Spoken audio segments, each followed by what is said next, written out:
arm wrestling. You ever have fun with the family, friends, siblings? Just Yeah, I mean, you play arm wrestling, but it's like playing tag, right? It's such a casual game. So to hear it about a is, yeah, pro wrestling league is yeah, yeah. totally different. My all obviously same as you. Like my vision or my thoughts always around arm wrestling. I was like, hey, like I'm just trying to show you that I'm stronger within the family. That's it. Just as brothers or friends, cousins, like who's got a bigger bicep. Um, Yeah. when I first saw this, and you saw the YouTube clip that I saw as well, it's just like crazy, great production. Social media looks awesome, and the characters. I don't know if you saw some like the characters they had. They just look like funny guys, like people that you'd want to follow on social media to see like what are they eating and doing. It reminds me a lot of like WWE, honestly. Like Yes, yes, Rey Mysterio type aesthetic. yeah. I guess WWE just not staged. Basically, it's Right, just exactly. Like the real this is thing. real. Um, okay, cool. So we got the. How would you pronounce the name of this league? Pro Panja League? Pro Panja League, uh, arm wrestling league in India. Their first official season is going to be starting in 2023. We're about to bring one of the founders, Parvin, onto the show. You ready? Let's kick it off. Have some fun. Let's do it. I'm excited for this one. Parvin, how you doing? Good. How you doing, guys? Can't complain. We apologize for the wait here. We had some technical difficulties, but we're ready to roll. No worries, no worries. Great to meet you, Parvin. Thanks for the time. Same here. Yeah, Pleasure. man. We want to welcome you to the Brown Ballers podcast. We're very excited that your team reached out and really excited to uncover everything you're building over there with the league. It's very exciting from the things we've seen, but we figured the best way to kick this off is throw the mic to you and let you kind of give us a quick introduction about yourself, the background, and what you've done so far to build you up into this position to where you have this pro Panja League. Uh, I've always been a sportsman at heart, since childhood. I grew up in Mississauga, Canada, for about 10 years, from the age of 3 to 13. And then back in Delhi and school and college, always took part in some. I was on the basketball team, various sports. Used to do Panja as a hobby, with some of our my cousins and friends, Jat boys. So it was a whole male, Yep. aggressive thing and fun thing. Ki panja ladayega, that kind of a thing. So grew up in that. So around 2016, I won't get into my acting career or anything that much, but like I said, always been a sportsman at heart. And around 2016, I felt, and I'm a big MMA fan as well. So the journey in sports, professionally, actually began in 2016, where I felt there was a vacuum for an MMA podcast in India, and we started a video show called the MMA India Show. It really took off, and this is just after the second McGregor Nate Diaz fight. So it really took off, and we started a website as well, mmaindia.com, which really took off and gave us a lot of insight into combat sports in India and how the audience, may or may not take to it. And since then, we've really grown in a big way. We've got about 800,000 followers on Facebook, and we are, credentialed media with the UFC. Me myself, I've been to two big UFC fights, one in Vegas and one in Singapore. My team has been to quite a few fights in America and around the world: Shanghai, Singapore, Abu Dhabi recently. So we are actively covering. Then we promote a lot of MMA in India itself, and we've got several other websites as well. So the reason I talk about these websites, we've got Sports India Show and various other sports room, is that it allowed us to understand how the audience in India is consuming and looking at sports from another perspective without before, let's say, getting into the sports promotion side. So it allowed us to understand. So that's why when I got into sports promotion, I felt as a combat sport, it's arm wrestling or panja which would work in India. The main reason being, I think in India we're not we're a little averse to blood. And so I think that's why maybe even boxing has not taken off the way it should in terms of spectator sport. As a sport which people are taking into and international standard, I think it's really increasing, especially on the amateur level in India. We've got a really big pool of really good amateur boxers. We've got a big pool of really good MMA fighters. But as a spectator sport, which the audience will tune into in large numbers, I do think there is an audience for MMA and boxing as well, huge audience. But as a really mass sport, I felt Panja is what can really click with audiences across demographics, because it's a very simple sport to understand, and everybody has an emotional connection to it because everybody's played it at some point or the other in their lives. It's a more inexpensive sport. And for people also to join, and there was a huge pool of amateur players already who have been in this sport at amateur level for a really, really long time, but not got a professional platform. So we tied up with the Indian Arm Wrestling Federation in 2019, and in 2020 we did our first show, Feb 29th, 2020, in Delhi, which was inaugurated by the sports minister of the time, Mr. Kiran Rijiju, and Vijender Singh, who's a huge boxing star in India. Unfortunately, or fortunately, the way it depends on the way you want to look at it, was 3 weeks before the first lockdown. So we did have to put the brakes on for some time, and like the world over, lockdown was an obstacle. But we did manage to do 2 huge shows in between, also in Mumbai in front of the Gateway of India, in Goa on top of a casino boat, the first time that had ever been done. Quite a few huge promotional shows, and right now our last event was in July in front of the Gwalior Fort. Again, the first time that such an event had ever happened. And in fact, our Gwalior event was even shown in America, Canada on Willow TV, which is the broadcasters who show IPL as well. So from here, we've had a lot of learnings before we come to market. And in the first half of 2023, we are going to be coming with a proper league with the 6 teams, and we are looking to really explode in 2023. And also to add, we've really been doing well in the last 4 months on social media, across social media, YouTube, Instagram, and Facebook. We've had 160 million views on these platforms combined. Now, we really appreciate you giving us all that breakdown. We're actually super excited to kind of dive further into the business of the league and everything you have going on. But before we do that, I have 2 things. You're a fellow Canadian, so am I. So it's always nice to have Canadians on the show. And secondly, where do you stay? I'm Edmonton, Alberta, born and raised. Okay. I've been there. Awesome. Yep. Awesome. Great. And then secondly, we don't have to go too deep into it, like you said, but we're just curious on the acting career. Did you actually start in Bollywood and then transition into being an entrepreneur? Well, my first film was Monsoon Wedding. Oh, wow. I was the groom. Yeah. I'm guessing you guys saw that film. Yeah, of course.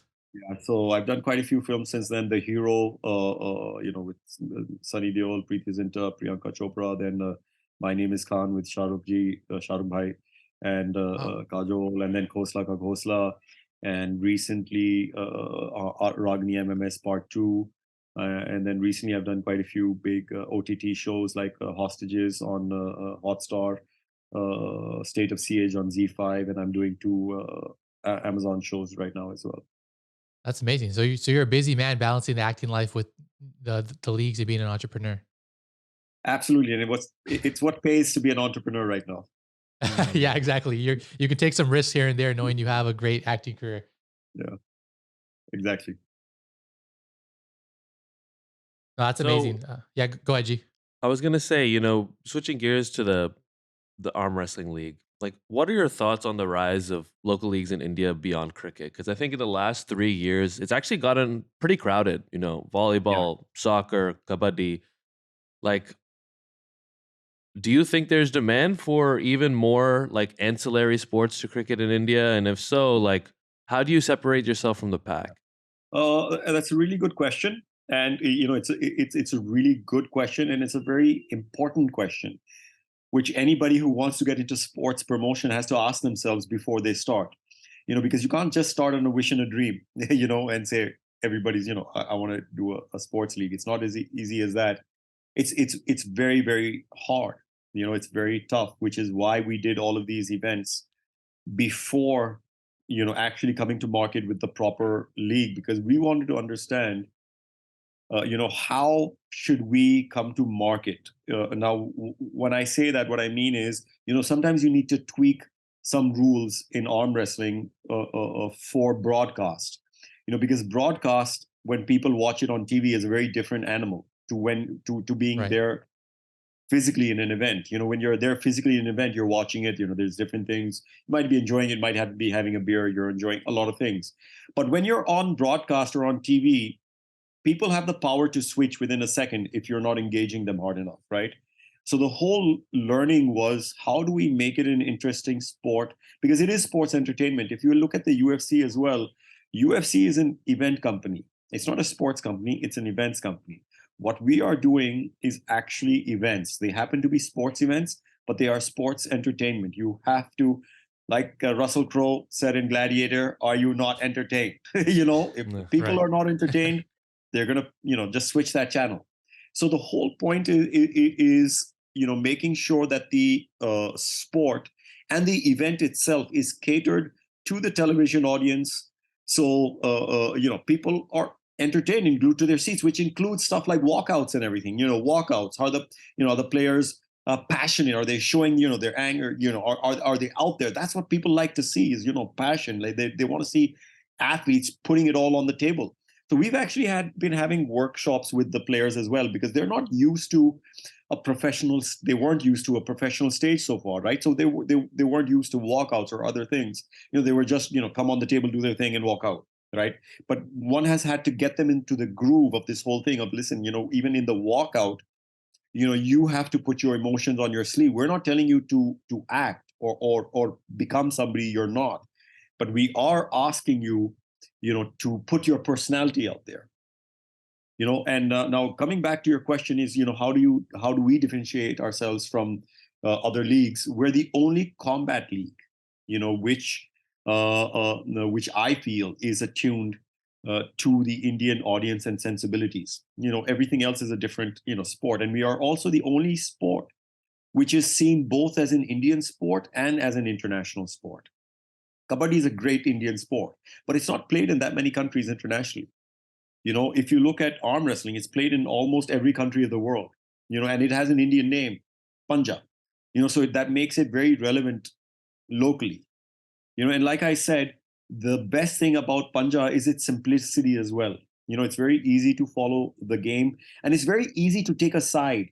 You very easily identify with one or two of the players, and you want one guy to win. It's like a fight, right? If you come across a fight, on a corner, it's like you'll stand and enjoy that fight, but very soon, you'll be, you want one of the guys to win, and for whatever reason, right? So it's the same thing in a Punjab match. And another thing of one of our differentiators is that we are the only league which is a men's, women's, and especially able league.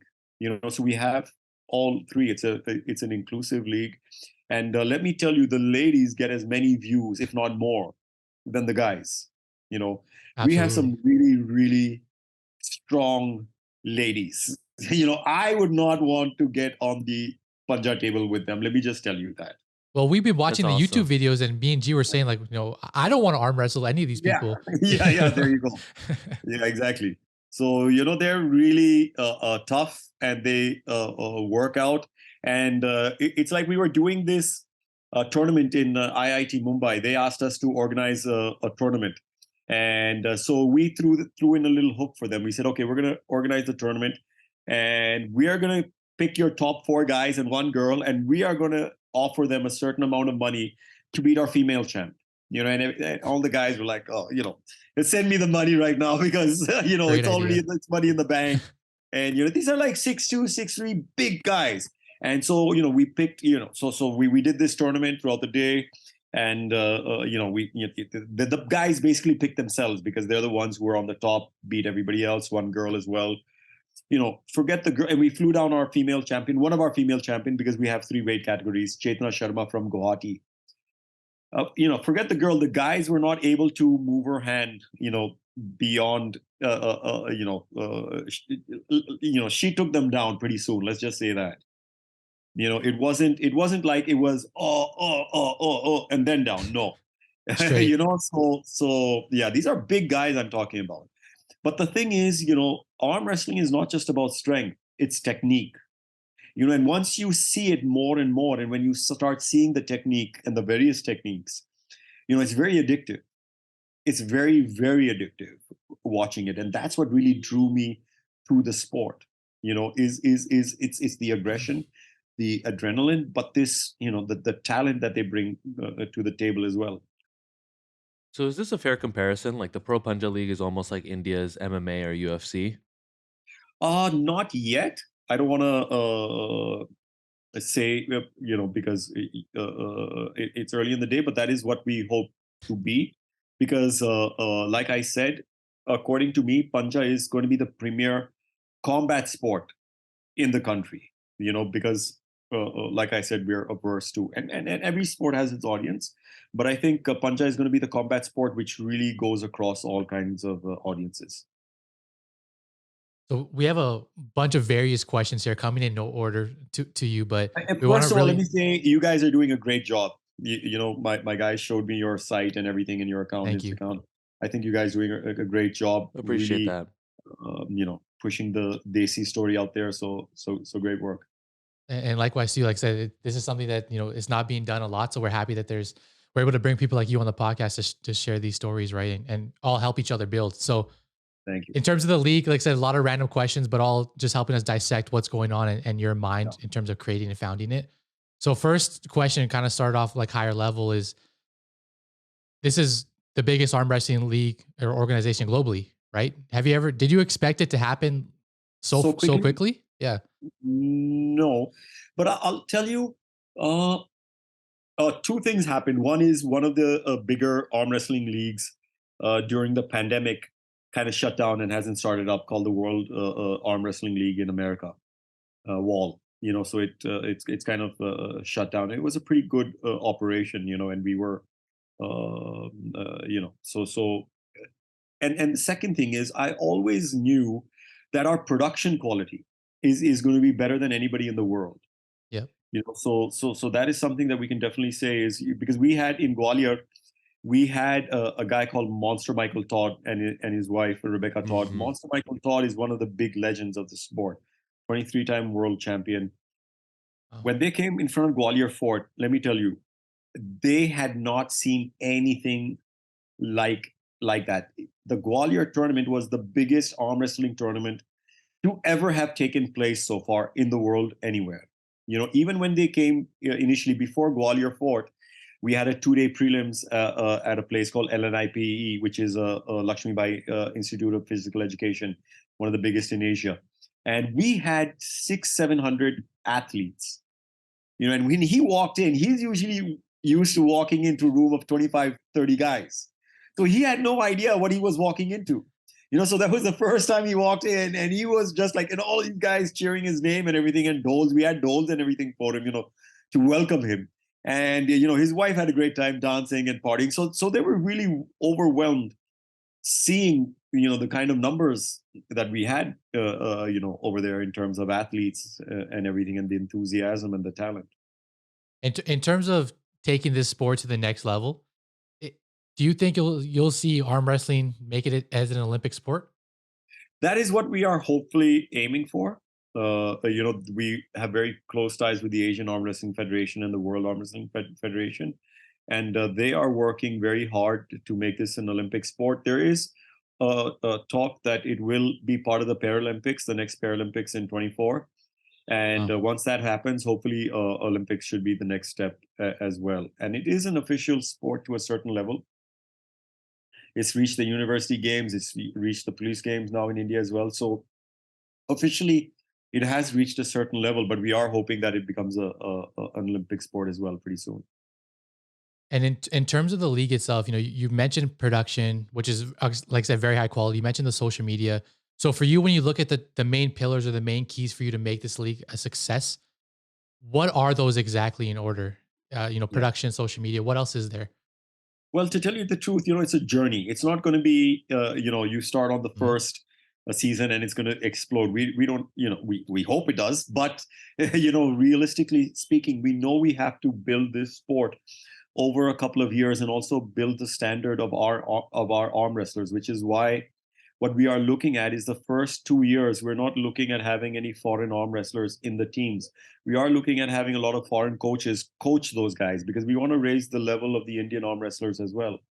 We're looking at then inducting foreign arm wrestlers from the third year onwards into the teams. Okay, like imports. And yeah, I would say we have a lot of really, really good arm wrestlers in India. And the more exposure on such big platforms they get, the bigger they get because they're very highly motivated now. Since we've started, because up till now they didn't have a professional arm wrestling platform, but now the eyes of the arm wrestling community around the world is on them, and they know that. So there's a certain, I don't know the right word, pride in winning in Pro Panja, and nobody wants to lose. Of course. Because they know if you win in Pro Panja, that's going to open the doors because foreign athletes are already getting in touch with us. They want to be in the Pro Panja and face some of our top athletes. So off and on we are going to organize that in the league itself, like I said, from the third year. But we do have UFC style fight nights called mega matches, which we also do. So we are planning on maybe having a couple of foreign guys face some of our guys in those matches as well. I was curious, like, what's the cash prize for winning the league? Like, if you win this whole thing, what do you get? And how do you watch the games? Where are they broadcast? In the league itself, when we start, it's going to be about 50 lakhs that we're looking for the top guy. And we've already done a deal with Doordarshan Sports, and we are looking at expanding that, across. We are in talks with, somebody else as well. Let's just say that. So That's it is awesome. going to be very broad based, because that's what we want to do is really reach almost every home. Uh, like I said, we're also going to be showing it across the world. We're in talks with Willow TV again for the actual proper seasons, and similarly try and show it across different countries. Like I said, it's a journey. It's not all going to happen in the first year, but it's about building the sport and the property over the next couple of years. You know, what's the most interesting to us when we were looking through all the social media clips is the in arena experience. Like essentially the field is quite small compared to say most sports, but despite that, there's hundreds of people in the arenas Yeah. sitting far away watching the game. I'm just curious, like, how do you keep fans engaged given that the playing field is so small and like the games are so quick, right? They can be like 5-10 seconds. Yeah. Um, what special things can you do in an arena to keep Well, fans so, engaged? so one of the things we decided to do is, and this is something that we've done, nobody else in the world had done so far, is make the whole, is make the background interesting. So when we had it in front of the Gateway of India, right now, all of a sudden, when somebody comes there, it's not just that table, but the whole area becomes like your playing field because you're playing in front of the Gateway of India. When we did it in front of the Gwalior Fort, that table might be that size, but you're in front of the Gwalior Fort, so it gives it a sense of occasion. I when we did it in Mumbai in front of the Gwalior Fort, the event hadn't even started, and a friend of mine who's in the MMA world and who's done about 40, 50 events, he just arrived there, and he said, "You know what? You have done what I have not been able to do in 40, 50 events, which is create an atmosphere where even before it starts, you want to, and that's what it's about, right? Is see when I go in, it's like when you go to a baseball game. It's not just about the baseball game; it's about the hot dog, it's about the beer, Right, right, it's right. about Yep. that Experience. experience. So that's what we want to create as well, is that experience. So it's about watching a sport in front of these iconic monuments, where it becomes an occasion. Everybody there, was on the end of their seats. Let me tell you about, and a good thing you guys said is like, some of the matches finish fine quickly, but that's one round. What we are doing is best of five as well. Mm. So like in Mumbai, we had this a matchup between a farmer from Haryana called Karaj Singh, and a gym trainer, a student from Gwalior called Sachin Goyal. And the audience was, like Mumbai, at that time it was all invitees because there were still some COVID restrictions going on. About 150 guys, and all Hawaii, they had never seen an arm wrestling event in their life. Now, when that match went, it went back and forth. So it was 2-2, and it was the last round, right? So it was best of 5. So whoever won that round would win. By the 5th round, you had people cheering who never knew these guys before they came, cheering Sachin like a cricket match, or Kara Chakte Patte, and all of that. They got so involved in it. So sometimes you put things together and it creates a magic sauce, right? You always do your best, and you plan, and you feel like, okay, I'm going to do this and this, and this is what's going to really create an exciting thing, and it works. Sometimes it might not, right? Because it's like a film, right? If everybody knew how to do it, every film would be a hit. If in sports promotion as well, if everybody had a magic formula, anybody could just come and follow it and it will be a hit. But there is no magic formula. What you try and do is understand all of these things and put it together to the best of your ability. And all I can say is we've had a huge, I would say our first event in Delhi was really good. It wasn't great, but it was good. But since then, we learned so much from that event. Each and every event of ours, people have gone back like, when are you going to have your next? When are you going to call us? Because keeping audiences on the edge of their seat, making sure, it's a 2-hour package. You can't keep it too long, because 2 hours is what we feel is what people, have their interest, level, and they have a good time, the ambience, you have entertainment in between, dance shows, this and that. So 2 hours goes and they're entertained, and they come out feeling satiated, but still wanting a little more. It's not like that, yeah, 3 hours, time ho gaya, bahut ho gaya. No, you got to leave them at the right moment. Yeah. So all of these things are learnings which are from sports, but also movies as well, right? You've been in so many movies which are 3 hours, and you're like, you know what? If they had cut it down by half an hour, it would have been better. It would have been better. Right? Yeah. So it's the same concept is the same. I love the way you're thinking about the league and how you're putting things together. And you mentioned this earlier in this episode, was you're having workshops, for certain players. Cause like you said, like not everyone knows how to use social media or what to expect and how to present themselves, I guess, on TV or broadcast. So how do you create superstars for a sport like this, where there may not be any, within your league yet? Like, how do you create like the LeBron James of the Panja League? We've already got a couple of superstars, online superstars, let's call them, because a couple of them, their videos have gone viral in the millions and millions, right? So the thing is, they've realized, and other guys are now, and other guys and girls are also now, because I've been, we've been telling them, and we've been teaching them, and a couple of them have been getting it and putting it out there. Now, when they go viral, other kids are also seeing, and it's like you may not be have come first, but if you've done something which is interesting in front of the camera, you might have come third or fourth, but you're going to be in the promos. So kids, these guys are learning very quickly that, listen, we got to put our hearts on our sleeves. We got to try. We got to be, really push it if we want to be seen, because our motto is "Aapki Kismat, Aapke Haath," which is literally, the kids have understood, which means, your future is in your hands. It's what you do. Don't expect us to do everything. It's going to be you guys on stage, on the platform. You have to perform. When you're there, you're giving a platform. And I gave this huge pep talk to the guys just before the Gwalior Fort event, and I think it did make a difference, because all of them just really came out roaring, and that got the crowd going as well, because they realized, and it was a huge crowd, huge, jam-packed.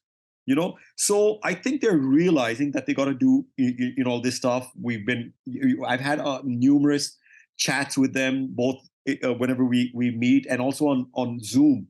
I get a lot of them together to and we bring in social media experts as well, to tell them how to keep growing their social media, how to be more out there, put stuff out, keep growing, because you guys are our ambassadors right now, right? When you put stuff out, tag as many people, blah, blah, blah. There's a lot of stuff which we keep teaching them, and they're getting it. they're now starting to get it because they see other guys, who are really growing really fast, So, and they're like, everybody wants to be that guy, So they're realizing the stuff that they got to keep putting out content. And the ecosystem is growing very fast, especially after our Gwalior event. I think the Gwalior event was a big turning point in terms of our social media and on the athletes' social media as well, because we generated huge numbers. Some athletes generated huge numbers. There were some accounts which athletes opened up, which really started, gaining huge numbers. So athletes, in the ecosystem, they started realizing what they've got to do to grow these social media accounts, and they've realized what we've been telling them is not just BS. It's not just, and they realize, and the kids who haven't really, who didn't take it seriously, now understand that they do, because they're the ones being left behind otherwise. You may have come number one in your weight, but the spotlight's still not on you because you are not, taking advantage of the spotlight when it is on you. Absolutely. When you're there on stage, when the spotlight is on you, you have to take advantage of it. I'm not saying you need to act like an idiot. No, I keep telling these people, be true to yourself. It's not a matter of just going, no. It's a matter of put your emotions out there, whatever they are. Whatever is, but just put your personality out there. Don't worry that people are watching. What are they going to think? You know how it is. It takes time sometimes. That's their time to shine, essentially. Yeah, exactly. And something me and G were talking about before, and G, I'm gonna let you take this away. But remember, before the chat, I was kind of just like, yo, like when we used to arm wrestle as kids, the wrist used to bend back. There used to be different techniques, and you had some interesting thoughts on that to ask Parvin. Yeah, I was just gonna say, so earlier on the pod, you said strength isn't the only thing that makes a good arm wrestler. So what are the other different techniques? Like, what can you share with us? Well, one is the hook, which is, you hook like this, and it's like this. And one is when you go over, the hand goes over like this. So it's actually, you're not supposed to, it's like this, it's you're holding, but otherwise it's like either you're taking the hand over the other guy's hand with speed, because the minute the referee says go, it's a speed game as well, or you're hooking it, like this. So a lot of times it becomes, style versus style. Sometimes, you may beat somebody, but you may lose to somebody else because, your style doesn't suit him. How important is hand size, or does that not matter? Good question. It does a lot of times, because your hand covers the other guy's knuckles much better than, and you've got a lot more mass on that to, kind of dominate the other guy's hands. I was gonna say, I think some of our guys on the India Rising basketball team would fare pretty well then. If hand size and arm dexterity is the two biggest categories, it could be a good celebrity appearance. Absolutely. Is it a myth that the bicep is the most important thing with arm wrestling? What is the most important muscle or thing that these guys are training on a daily basis? You'd be very surprised, because I had this question for somebody, and their answer surprised me. It's actually the back. The back is the most important thing in arm wrestling. Because every time, it's hard for me to show you like this, but it's like you're going like this. Everything is involving the back. Right. Because you're putting your back into it and your shoulder and everything. It's not just the hand. A lot of people are just using the hand. It's actually the whole body. It's even your legs, because, the legs of the table, you can actually use your legs as leverage against them. So it's your whole body strength that you're actually using, especially so you need a very strong back and upper body and lower body to, to put that whole body into force on the other guy. That's so funny, because when I was playing as a kid, I remember if somebody would start moving, right? Everyone would say, "Oh, that's cheating! That's cheating. You gotta stay upright and only use the arm." I feel like the way the game is played is kind of different. The starting position has to be like that, straight and everything. But once you start, the thing is, your elbow has to be on that pad. The elbow has to be on the pad, off the pad, and on the other side there's a peg, an iron peg. So the other hand has to always be touching that iron peg. Right. So, but apart from that, you can go down like this or back. So you can move once the referee says go. I'm kind of fired up to play. I wish there was a way Nav and I could arm wrestle right now. Yeah. It'll be a lot of fun. Like I said, it's really addictive. Trust. We have matches between some of our guys in office as well, and we have little cash prizes between them. So it's pretty fun. I was gonna say this is like the perfect sport for like sports betting. Like it's quick-ish, Yeah. 5 rounds, like upset potential like no other. Like this would be it. Yeah. So what I was telling you about the technique, one is the hook and the other is the top roll. I'd almost forgotten the name. It's top roll. In, You're t- you're a top roller or you're a hooker. in terms That of came out the, wrong. I got one quick question. In terms of the rounds, is there a time limit for each round? No. So what's the longest you've seen a match go then? Because is there a standstill? Sometimes there is, but what happens is it never keeps going on for too long. The longest I've probably seen one round is maybe a couple of minutes when it really Okay. does get stuck. But somebody's arm or the other gives up, and either the elbow moves. If your elbow moves, it's a foul, or they'll do it on purpose because they're getting tired and they want that other round. So they'll take the foul, but they want to do it before they get totally burned out and move into the net, do another round. Oh, so that's why you need the referee because somebody might Yeah. just move their elbow just a little bit. Okay, Yeah. okay. You actually have the elbow can move, but it can't go up. Right, So right. you can shift a little, but it can't come up. So you actually have two referees, and we also have now cameras on every table. So we also have a review system. So if somebody's given a foul, but if he feels he doesn't deserve it, they can ask for a review. Wow. So Yeah. going into like, I guess the business side of the league a little bit, and you mentioned this earlier, and it's kind of amazing in such a short time, over 100, probably now even further than this, but over 160 million views across socials. You guys are just doing great numbers. Yeah. Very excited to watch, very clickbaity, very engaging content. Like you said, very highly produced, which all goes to a testament to what you're building. Was there one, and for most brands and businesses with social media at the forefront of things, sometimes there could be that one piece of content that really kickstarted things and it's reposted and reshared across all platforms. Was there one Yeah. singular one that you can remember? It's really funny because our Mumbai event, we didn't put content quickly enough out there because we had to deal with Book My Show and it was there. So we can't really determine, how well that would have done. And we started putting some of that content out much later, and it's still, one or two of the videos still got really good views. Like the one I told you about, Karaj and Sachin got really good views. It got shared by some foreign athletes, big name athletes as well, and reviewed. This is the first time we put stuff out really quickly. We had a plan in mind beforehand. And what's really amazing is we had a small little college tournament beforehand between some Gwalior colleges. And to give them some inspiration, we had the final of that. We had them, we had like a tournament before we got there to Gwalior. But on the first day of our tournament, we had the finals of this college tournament between 5-6 different colleges. And one of those videos which we put out that very day went viral. It got about 6 million views, within I think about a week or something, or maybe it was of 3-4 days, whatever. But it went viral, and quite a few things started really getting traction.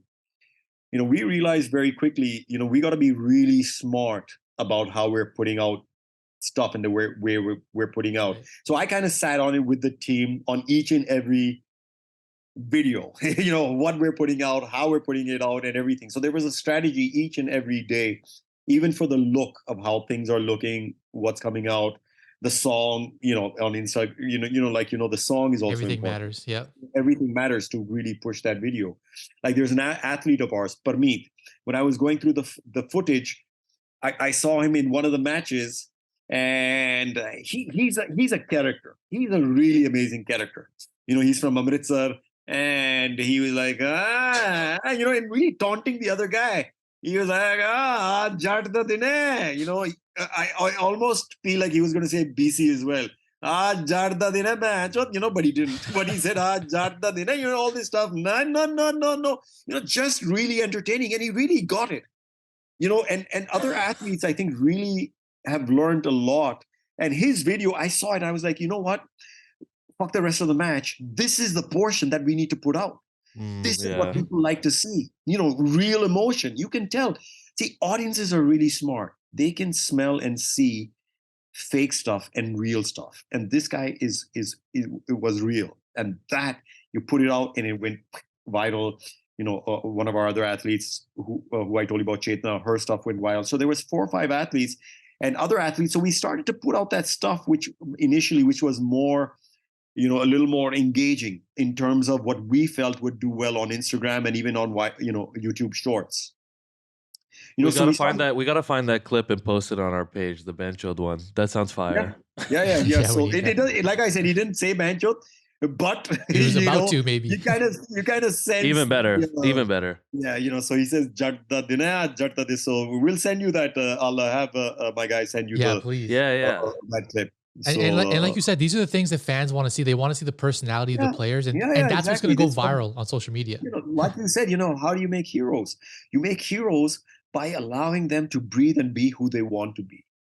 Up till now, I think there was a lot of stuff, sometimes they would be a little afraid of the referee, this and that. And we had a chat with everybody. We said, listen, as long as they're not abusing the referee or the officials, let them do and say what they want to, because it's got to be entertaining. People want to see this stuff. This is what they want to see. They want to see 2 guys, colliding with each other and their personalities colliding. You look at UFC. What is the most entertaining thing about Conor McGregor is the mind games he plays before the fights, right?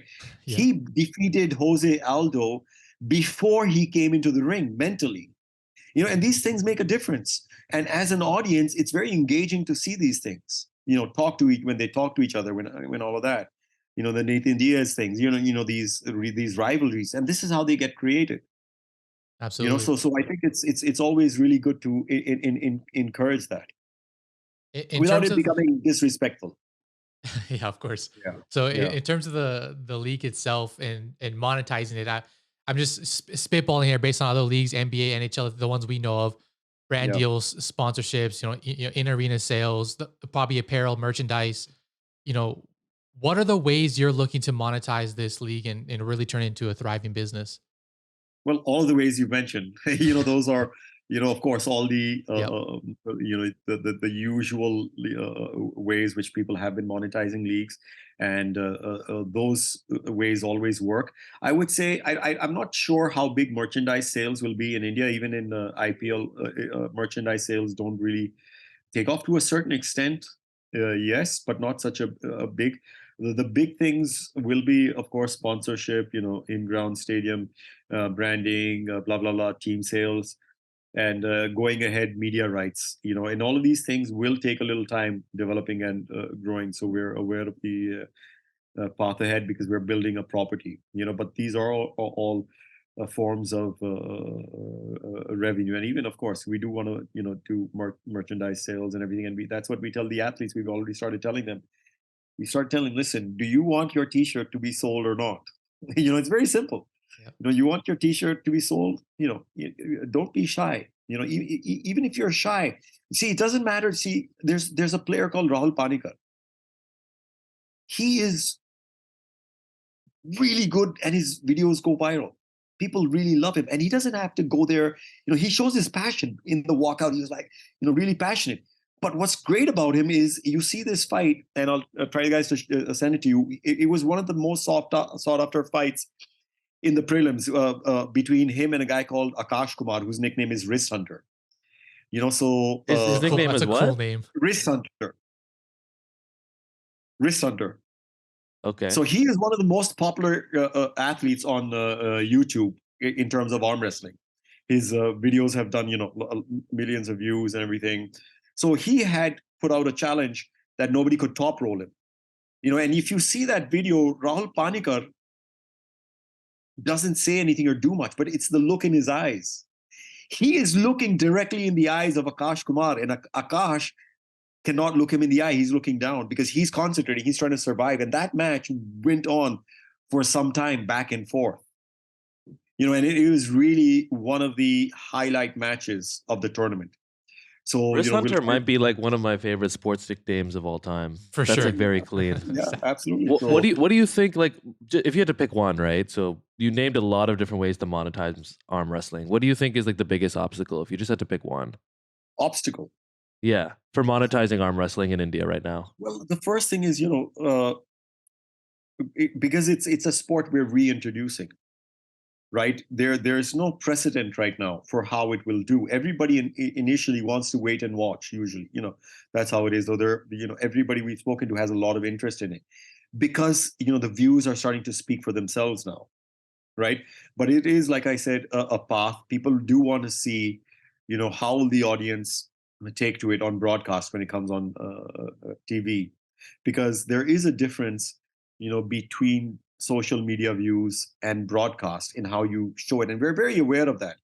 How we pitch it and market it on YouTube or Instagram is very different than how we'll be showing it on TV, right? Because they're two different things.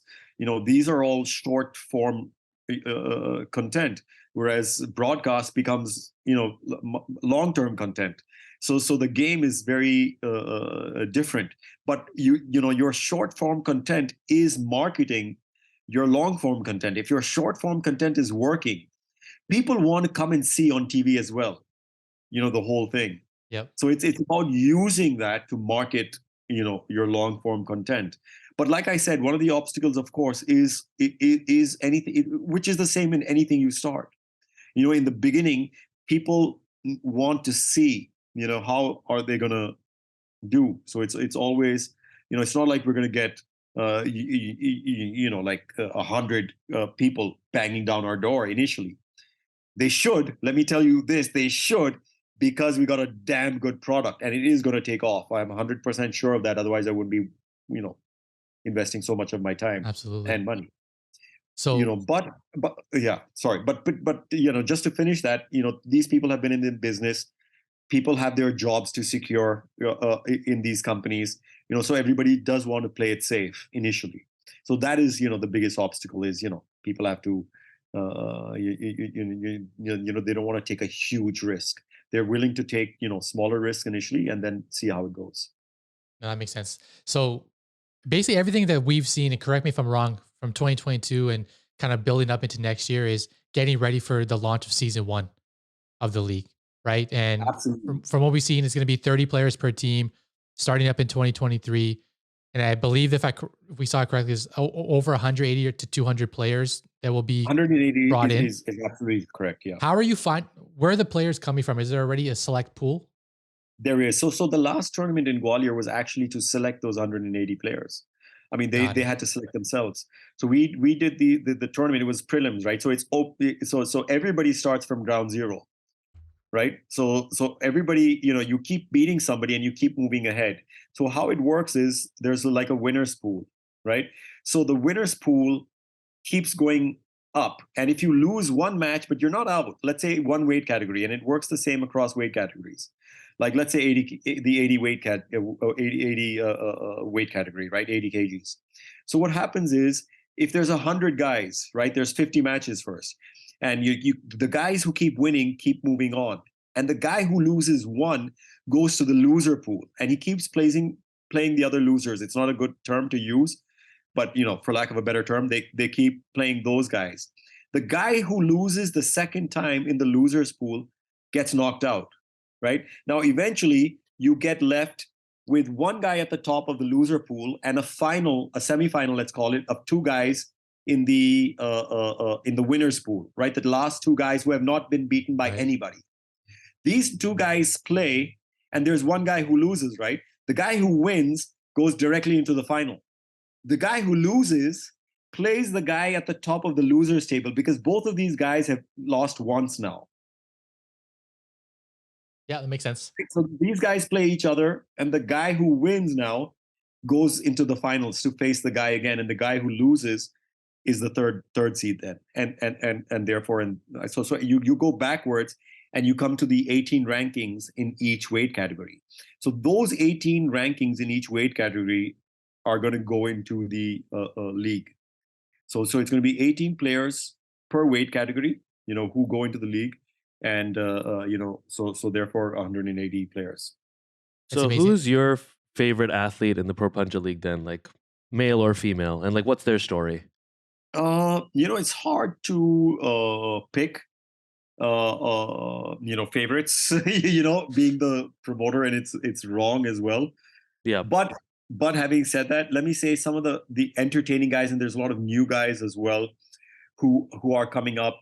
I think the guys people will really like to watch. There's like Mazahir Saidu and Dilshad from Kerala. Let me tell you, it's really surprising, but Kerala is a powerhouse in arm wrestling. Nobody would have guessed that. 50% of the finalists came from Kerala. Why? I don't know. Yeah, I was just going to ask you why.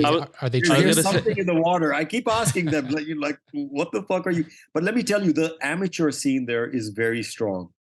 It's very strong. They keep having tournaments, and right now they're actually launching a residential arm wrestling academy in Kerala for the first time in India. There's already another arm wrestling academy which we launched in Gwalior, but this one is going to be with residence facilities as well. So everything's really taking off based on the ecosystem we're building. But Mazahir Saidu, Dilshad, Sanjay Deswal, Jagdish Barua, Pramod Mukhi, Samir Viti, Karaj Work, Toheed, Harman Man, Parmeet Singh, Yazair, Arafat, Rahul Panikar, very hugely talented guy who became an internet sensation when he beat a guy called Larry Wheels, who's a huge fitness guy who lives out of Dubai now. So millions and millions of followers. That game was in the Pro Panja League?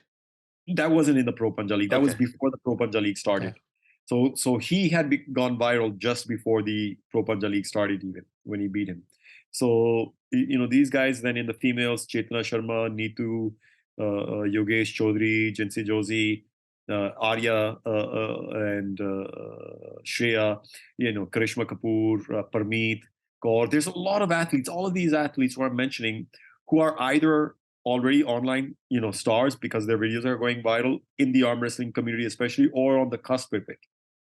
There's a guy called Mohsin who's got 150,000 Instagram followers, and he's just in the top 18. So there's a lot of guys who know now. Some of them may not be in the top, but they know how to keep moving their social media numbers. That's exciting, man. What I want to say is, you definitely have two new fans from, with awesome. me and Gotham. And I hope that a lot of our podcast listeners and the Brown Ballers family will be excited too, because every penny makes $1. Yeah, yeah, exactly. So what I'd like to do is, first of all, thank you for coming on the show. This has been amazing. And what I think would be cool is if we can find time to reconnect after season one, because I'd love to hear how season one goes and how things progressed, and just do a follow-up episode with you and reconnect. That would be great. That would be awesome. So again, thank you so much for coming on the Brown Ballers podcast. I'll leave you with this just to let everyone, one final note, whether it's we usually ask our guests whether it's a piece of motivation, a piece of advice, anything that resonates with you that you like to give back to the audience or the future generation of Brown Ballers. I've always believed you have one life, so you need to follow your passion in life and try to make that into your job, so to speak, if you want to call it that, or your calling, but you need to do it smartly. You cannot do it with, blinkers on. You cannot be like, oh, this is my passion, I'm going to, follow it blindly. You need to do it smartly. You need to do a lot of planning and research, and you need to work really, really hard. I think it's and I don't want to put anybody down, but I think there's a large chunk of the present generation, which has not seen hard times like some of the rest of us had while we were, growing up, even in places like Mississauga. So I think they need to realize, it's a lot of hard work achieving anything in life, especially if you want to get to the top of it. If you want to skim through life, great.